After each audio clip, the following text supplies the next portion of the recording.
प्राचीन महाकाव्यों की श्रृंखला में आज हम रामायण पर चर्चा करेंगे।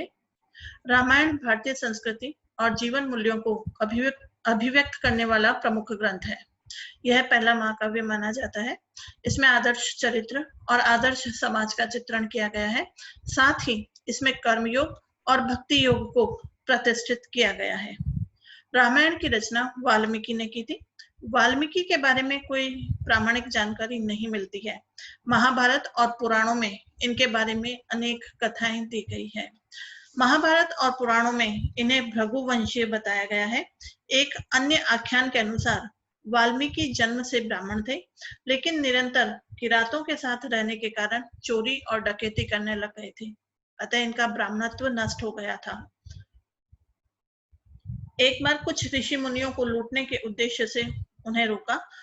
उन्होंने पूछा कि तुम्हारे कर्म में क्या तुम्हारा परिवार भागीदार होगा। जब परिवार से पाप के लिए पूछा, तब उन्होंने कहा कि पाप के भागीदार तो तुम बनो, हम तो केवल धन का उपभोग करेंगे। तभी से वाल्मीकि के मन में वैरागी जागा और वो वैरागी बन गए। पुराणों के अनुसार इससे पूर्व उनका नाम च्यवन था। स्कंद पुराण में उनका नाम अग्निश्रमण बताया गया है। इनकी शिष्य शाखा काफी बड़ी थी। इनमें भारद्वाज प्रमुख थे। एक बार नदी में स्नान करके वापस लौट रहे थे, तब एक क्रोच पक्षी जो शिकारी द्वारा घायल था उसे देखा। तब उनका हृदय द्रवित हो गया और उनके मुख से छंदोबद्ध वाणी निकली। अचानक निकली वाणी को श्लोक का रूप प्राप्त होने का चमत्कार देख उन्हें आश्चर्य हुआ। राम कथा लिखने की प्रेरणा उन्हें कहाँ से मिली? इस संदर्भ में रामायण में उल्लेख मिलता है।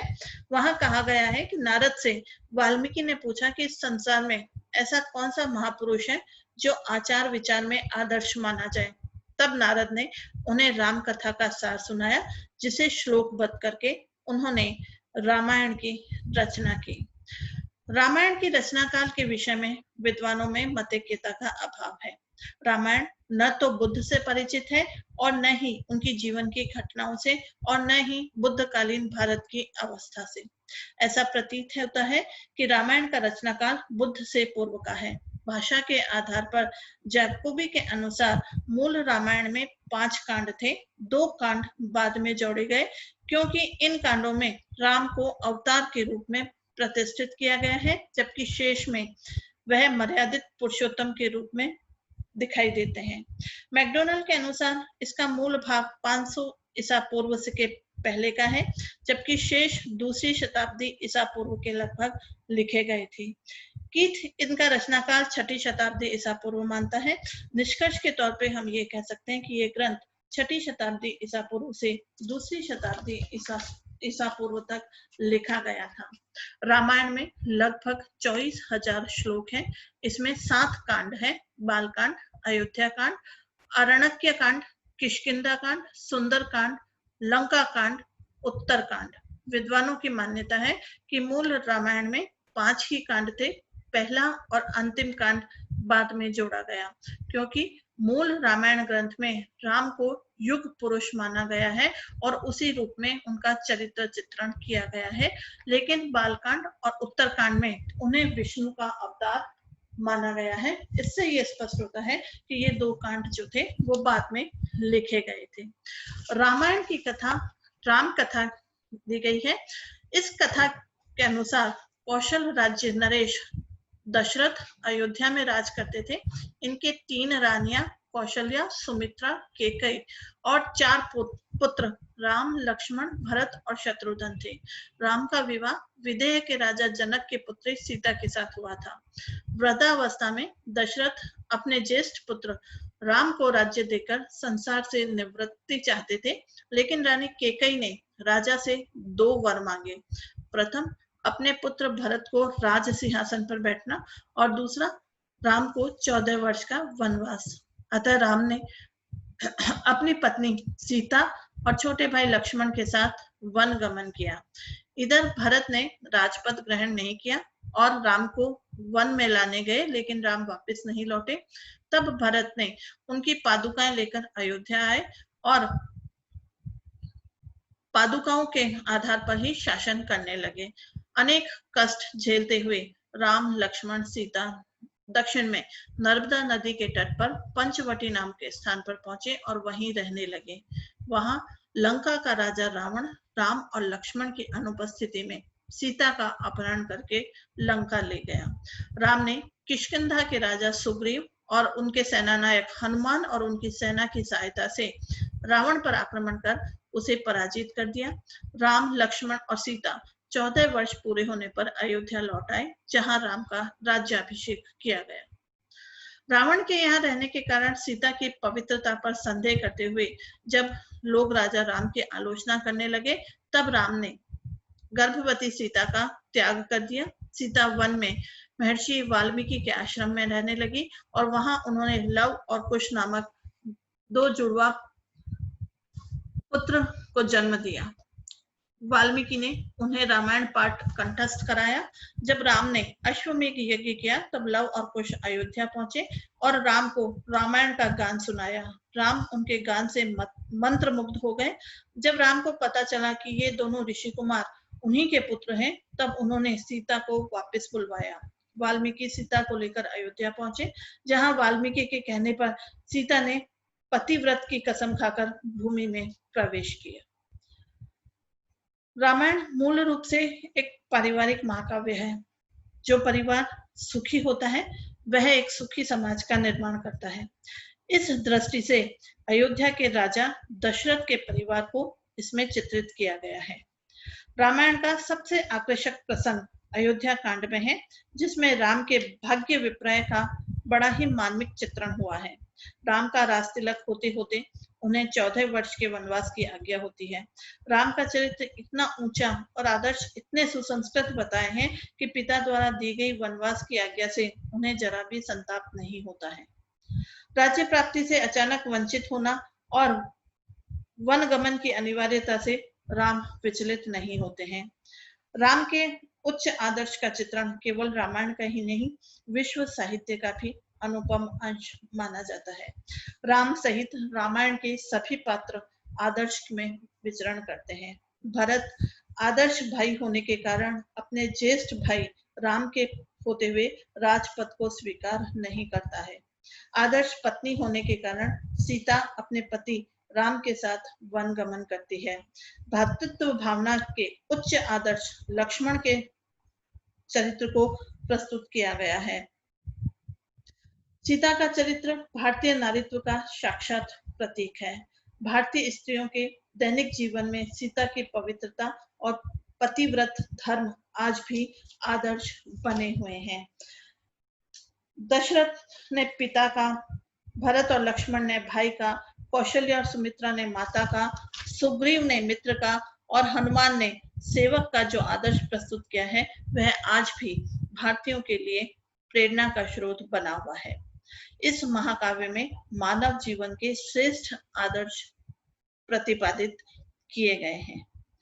वाल्मीकि का रामायण केवल एक महाकाव्य ही नहीं है, बल्कि समाज शास्त्रीय आदर्शों की संहिता भी है। रामायण अपने युग की सामाजिक, धार्मिक और राजनीतिक परिस्थितियों का यथार्थ चित्रण प्रस्तुत करती है। उस युग में आर्यों का आहार, वेशभूषा, आमोद प्रमोद, रीति रिवाज, इन सभी का वर्णन इस ग्रंथ में मिलता है। उस युग की शासन व्यवस्था, कला कौशल और शिक्षा प्रणाली के स्वरूप के दर्शन भी हमें इसी ग्रंथ में होते हैं। रामायण अपने युग की भौतिक संस्कृति का ही चित्र हमारे सामने प्रस्तुत नहीं करती, बल्कि तत्कालीन युग की सांस्कृतिक चेतना और जीवन मूल्यों का बोध भी हमें कराती है। राजा कैसा होना चाहिए, वह कैसे शासन करे, प्रजा के प्रति उसके क्या कर्तव्य हो, इन सब की विवेचना रामायण में मिलती है। जनसाधारण का सांस्कृतिक उत्थान राम राज्य के अंतर्गत सुराज, समृद्धि, सुख, शांति, आरोग्य आदि होता है। राम राज्य की प्रमुख विशेषताएं इसमें जन सहयोग बताया गया है। राजा निरंकुश नहीं हो, वह अपने मंत्रियों, ज्ञानियों और सैन्य अधिकारियों से मंत्रणा करके नीति निर्धारण करना राम राज्य का प्रमुख विशेषता बताई गई है।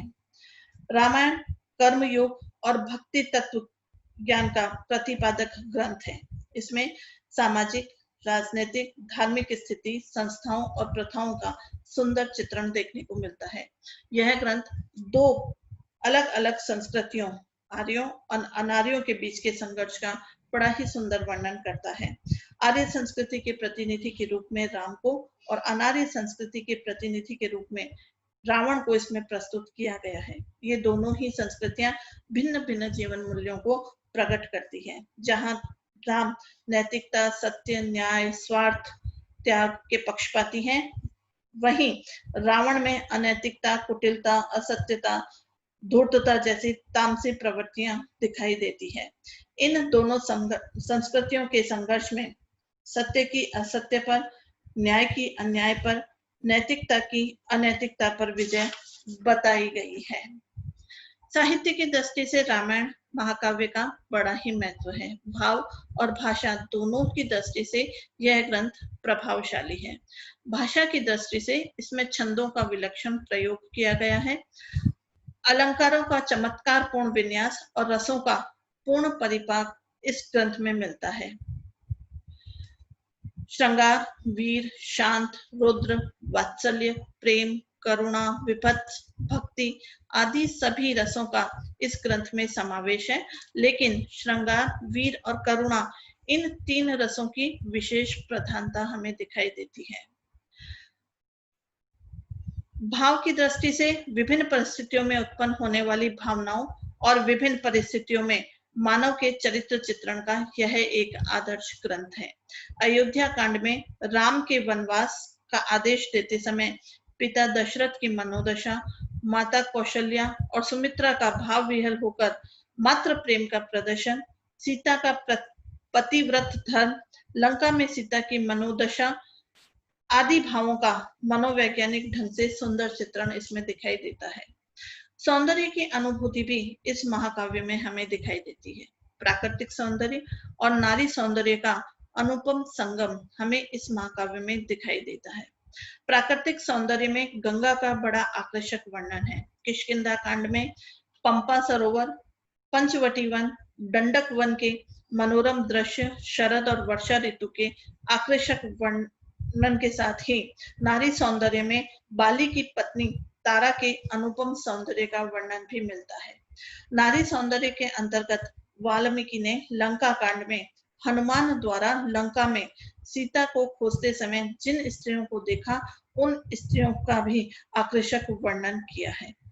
सर्वाधिक आकर्षक नारी सौंदर्य का वर्णन सुंदर कांड में हमें दिखाई देता है। प्राकृतिक सौंदर्य और नारी सौंदर्य के साथ ही इस महाकाव्य में मानव की अंतः प्रकृति और मनोवृत्तियों का भी सुंदर चित्रण हुआ है। इस दृष्टि से रामायण काव्य कला का सुंदर उदाहरण माना जाता है। संस्कृत साहित्य और भारत की विभिन्न साहित्यिक कृतियों पर भी हमें इसका प्रभाव दिखाई देता है। संस्कृत के महाकवि कालिदास और गोस्वामी तुलसीदास की कृतियां इससे व्यापक प्रभावित दिखाई देती हैं। निसंदेह रामायण भारतीय संस्कृति का ही नहीं वरन साहित्यिक जगत का भी प्रेरणादायक स्रोत और हमारी अमूल्य विरासत रहा है।